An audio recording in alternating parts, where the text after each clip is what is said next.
पोकळीच्या चिंतामणीचा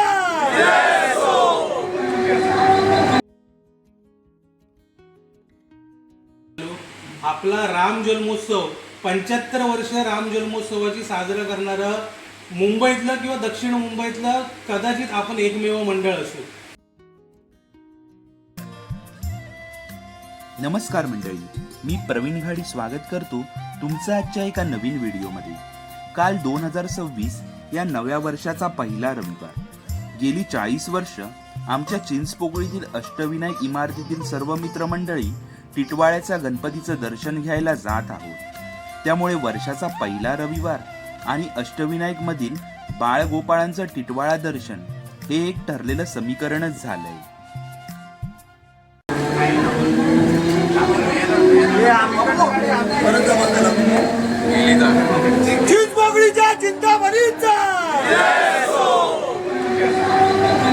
चिंचपोकळीहून सकाळी 5:38च्या टिटवाळा ट्रेनने आमच्या प्रवासाला प्रारंभ झाला.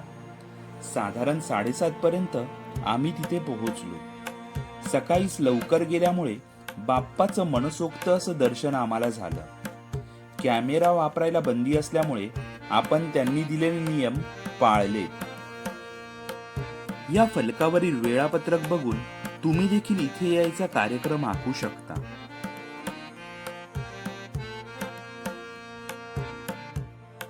मंदिराच्या बाहेरील परिसर देखील या संस्थानाने एकदम स्वच्छ ठेवला आहे.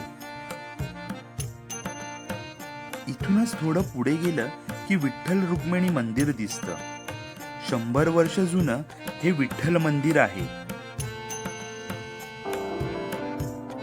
आधी पोटोबा आणि मग विठोबा ह्या म्हणीला काहीच चुकीचं ठरवत गणपती बाप्पा आणि विठोबांचं दर्शन झाल्यानंतर आम्ही सर्व शिरलो ते मंगलमूर्ती स्नॅक्स अँड कोल्ड्रिंक्स या ठिकाणी. साधारण एकाच वेळी 35 माणसं बसतील असं हे उपाहारगृह आणि मंदिर परिसरातील एकमात्र उपाहारगृह जे सकाळी लवकर भाविकांच्या सेवेस सुरू होतं. गरमागरम बटाटा भजी आणि वडा उसळ पावचा आम्ही इथे आस्वाद घेतला. थंडीच्या दिवसात सकाळीच असा गरमागरम नाश्ता करायला काय मजा येते.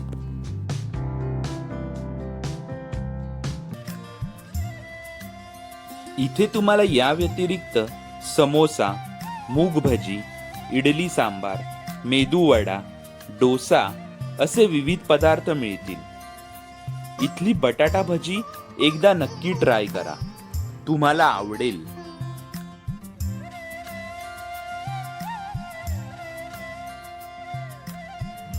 छान असा पोटभर नाश्ता झाल्यानंतर आम्ही गेलो टिटवाळ्यातील अशोका बँक्वेट इथे. आमचे श्री विद्याधर घाडी यांच्या प्रयत्नाने या बँक्वेटमध्ये आम्हाला छोटीशी सभा घेण्यासाठी जागा मिळाली. आता तुम्ही म्हणाल कसली सभा, तर ही सभा होती अष्टविनायक क्रीडा मंडळाचा 75वा राम जन्मोत्सव कसा साजरा करायचा याबाबत. मगाशी मंदिरात कॅमेराला बंदी असल्यामुळे आपल्याला बाप्पा आणि विठोबा तुम्हाला दाखवता आला नाही, पण काय योगायोग पहा, या बँक्वेट हॉलमध्ये आपल्याला बाप्पा आणि विठोबा दोघांचं पण दर्शन मला या व्हिडिओच्या माध्यमातून तुम्हाला करवता आलं. आता पुन्हा वळूया आपल्या 75व्या राम जन्मोत्सव तयारीनिमित्त आयोजित सभेकडे. ही सभा ठेवायचं महत्वाचं कारण होतं ते म्हणजे नवीन आणि जुन्या पिढींच्या विचारांची देवाणघेवाण. 1952 साली स्थापन झालेले या आमच्या मंडळाचं देवाचं नाव नवतरुण मित्र मंडळ. अकोलावाला चाळीच्या चौकात या राम जन्मोत्सवाला प्रारंभ झाला.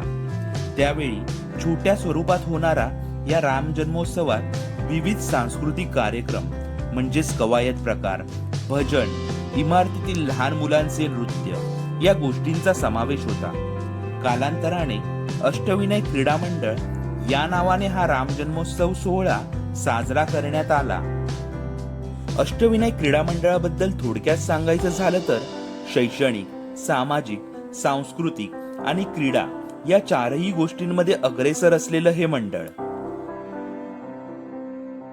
अष्टविनायक क्रीडा मंडळाचा गोविंदा पथक हा चिंचपोकीतील एक नावाजलेला गोविंदा पथक अशी याची ख्याती आहे.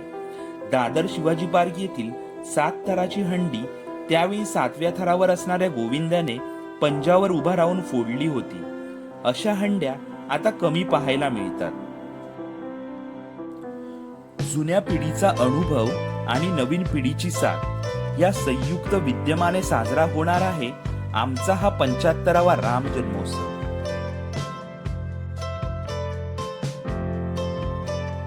चला तर मग आपण ही मार्च महिन्यात होणाऱ्या अष्टविनायक क्रीडा मंडळाच्या 75व्या दैदिप्यमान राम जन्मोत्सव सोहळ्याचे साक्षीदार होऊया.